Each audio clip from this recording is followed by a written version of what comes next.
They have the Chechens, who are reasonably well trained, and they've got the Wagner Group. And these are the only groups of forces who are flexible, can operate in small units, and are quite agile. On the other hand, they're not really integrated into the whole system. They're not part of the armor or artillery or airborne forces or air defense and so on. And so they are useful in attacking areas that have already been flattened by artillery.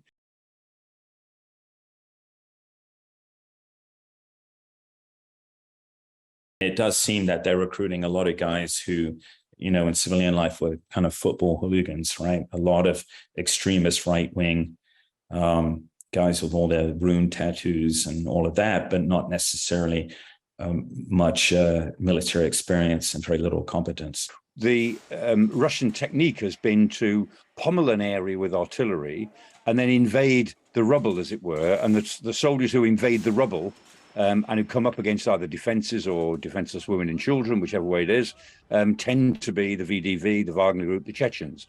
And they've been at least 5,000 of them now soon to be deployed in Ukraine.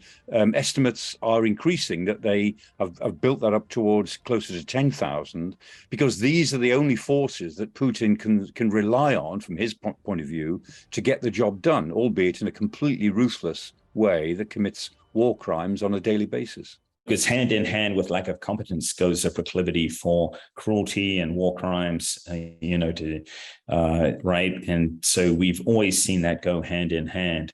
The Kremlin don't have to announce any Wagner or Chechen casualties as official casualties, because they're not officially part of the army. These are private groups fighting with the Russians, and so they don't count against Russian casualties, which is why we think that their real casualties are probably quite high.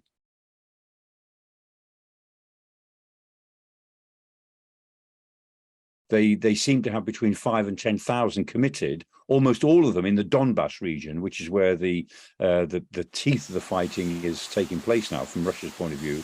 I mean, the Wagner Group, will never take a big piece of territory. They're not structured to do that. They're light infantry, and they're very individualistic, and they're not terribly well disciplined.